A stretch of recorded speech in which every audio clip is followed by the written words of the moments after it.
Starting pitching struggled last night at the Ravine. Let's get to that story. Brad J with you. This is Dodger Digest. Hit the sub button, hit the likes, and turn on the notifications. Let's get started. All right. Dodgers. The good news. 5-0, man.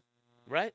No team has done that. 81 Dodgers. I think the number is 8-0 or 6-0 is how they started the season. They went on to win the World Series. And then if you go back to the Brooklyn Dodgers, the only team to win in New York, 1955, they ripped off 10 in a row. So that's what we're trying to beat. But starting pitching, the problem last night, and you know what? Look, I'm not trying to be the bearer of bad news. Don't shoot the messenger. But I mean, look, he's a kid out there, man. Sasaki is a kid. And you could tell he was nervous. He was definitely a nervous Nelly. Maybe he was even as nervous as a long-tailed cat in a room full of rocking chairs. He might have been that nervous. That's pretty nervous. So Sasaki, he fights his command, and but LA does get off to a 5-0 start. So it's not a big deal. It's a moot point, that he. But you got to look at him as look. We need him to produce. Okay, we need him to get her done. We need him to be part of the starting rotation. So does it raise alarms? Well, no, it doesn't really because the dude is young. I mean, he looked nervous. If you looked at him, you could tell he was nervous, and you could tell by the facial mannerisms if he didn't get a pitch or what happened there. That was the problem with him right there. That is the problem in a nutshell. All right. What does Robert say about that? Well, this is what Robert says. All he's known is success. And so to think that he's certainly upset and disappointed, but you've got to be pro and get back to work. This is all the learning curve, and we still got a great ball club, or a good ball club. I'd go farther to say an amazing ball club, and we're going to need him. And that's what I'm saying, too. You're going to need him to perform. And once again, if you watched him pitch, he has got to establish the low fastball, low in the strike zone. That sets him up for all of his other pitches. If he can establish that, then the splitter gets thrown, and then they're biting like they think that's a low fastball. So he's got to establish his command. He's got to do what he needs to do. But the pressure to perform, look, it's not a joke performing at Dodger Stadium. It is what? It's 56,000 is the capacity of Dodger Stadium. And just think, that place is sold out. And you're there, and you're a young kid in Major League Baseball. And he pitched quite well in Tokyo, and I think he pitched well in Tokyo because that's where he's from. He's from Japan, so he felt great being there. But when you come to Dodger Stadium, it's a whole different animal, and he needed to throw down, and he got into trouble, couldn't get the strike zone. The command wasn't there, and bada boom, he had to be pulled. And unfortunately, you don't want to have to see the guy get pulled, but those are the numbers right there. I mean, only to go 1.2 innings. I mean, what did he have? 40 pitches in the first inning. It was absolutely, 43 or something like that. But gave up 3 hits. Can't do that. 4 walks. That's super glaring right there. The strikeouts are going to be there. But he's got to establish the low fastball. Big ups to Jack Dreyer coming in, shutting it down with 2 outs right there. Gasparius doing his thing, coming on in. And Luis Garcia getting a lot of work the last couple of nights and giving up a couple of hits. But still pitching quite well. Kirby Yates and the train always doing his thing. So great to see it. A lot of strikeouts from the players, but from the pitchers. But you got to think Roki.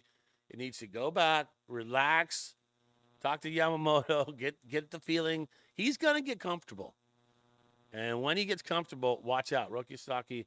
And I think the next time he pitches will be on the road anyway. So there you go on that one. So not to be upset, man. Let's not freak out over it. But once again, Dodgers are one of those teams you know as well as I know. If you're down freaking 2 runs, you got this. If you're down 2 to 3 runs, still in the 5th inning, most teams that's a write-off, man. You're like, well, let's play tomorrow and see if we can get the win. Not the Dodgers. They are never ever out of it. So there you go on that one. So you know that. Come on. I don't got to tell you that kind of stuff. All right. What happened to Kike? Did you hear the news? Kike has the sick bug. and it takes him down, not able to play. I don't like this. I don't like it. And I don't have to like it. You don't tell me I have to like it. But here's the deal on it. It's almost, I think this is the same exact illness that Mookie had. And that's not good because remember, that was 2 weeks, man. That wasn't like a couple of days. That was 2 weeks. And Kike down right now. Down but not out. But we're worried a little bit about him right now for him to be out that long. Because if it's the same thing that Mookie has, then he's going to probably miss all 3 Atlanta games. I don't see how he makes it to the Atlanta games. And then hopefully he can go out on the road after that. But he didn't even go to the stadium on opening home opener because he was sick. And he sent a text to Doc telling him that, man, he wasn't going to be able to do it. Here's the text straight up. I got a text from him earlier. This is what Robert said. That he wasn't feeling well and didn't sleep well and couldn't keep stuff down. Red flag, my man. Red freaking flag right there. We're trying to just get some fluids in him, rest up. Hopefully we can stay away from him. Let's just hope that it's not what Mookie dealt with. Well, it kind of sounds like it is. I'm no doctor, and nor do I play one on TV, but it does sound a little Mookie-ish if you ask me. I'm not feeling that one. So we'll keep you posted on that. And last night at Dodger Stadium, they did hold a moment of silence for a Dodger employee that worked for many years for the Dodgers, Nancy B. Hefley. She was the organist before Dieter Rule, who is now the current organist. She was with the team during the 88 World Series. And when I was a DJ, I would sit right by her, and we became friends over the years. And she was an awesome, awesome person and a great ambassador for Dodger baseball. In fact, her husband, who died about 10 years ago or something like that, maybe a little bit more, he actually helped build Dodger Stadium. Bill was his name. But the passing of Nancy B. Hefley, they had a moment of silence at Dodger Stadium, and she was a great lady. I always appreciate those years I got to work with her at Dodger Stadium as a DJ. So a lot of fun there. I know she didn't like my music because, she was traditional. She liked she was a proper organist, and I'd play something and be, whoa, what is that? Oh, that would always, but we had some good times together. All right. Dodgers, Nancy, you will be missed. Dodgers go 5-0 to remain perfect. I like this. And once again, that goes back to the numbers. 1981. What was the numbers?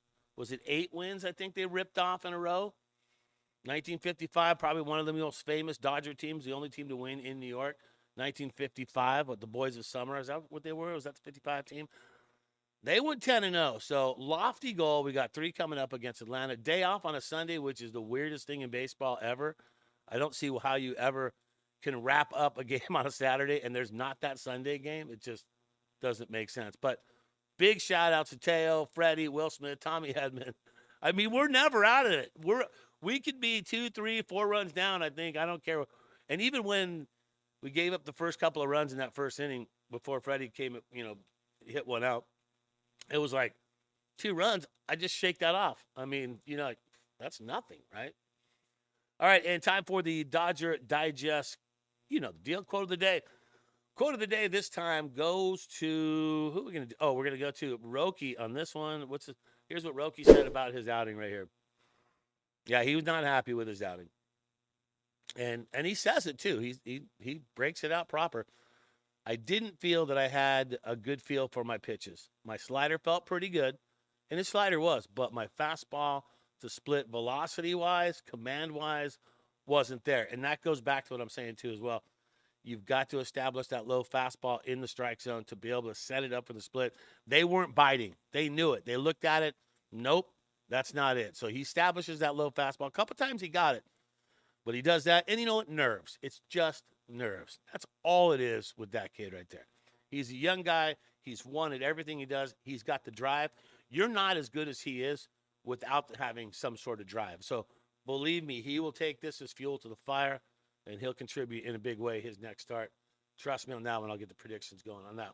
Well, that's going to do it. Dodger Digest, Brad J. Always loving it, bringing it to you 24/7. Thanks for tuning in. Always hit the sub button, hit the like button. That's going to do it. Dodger Digest for your Sunday. You have a great day. And always remember to just simply think Dodger Blue.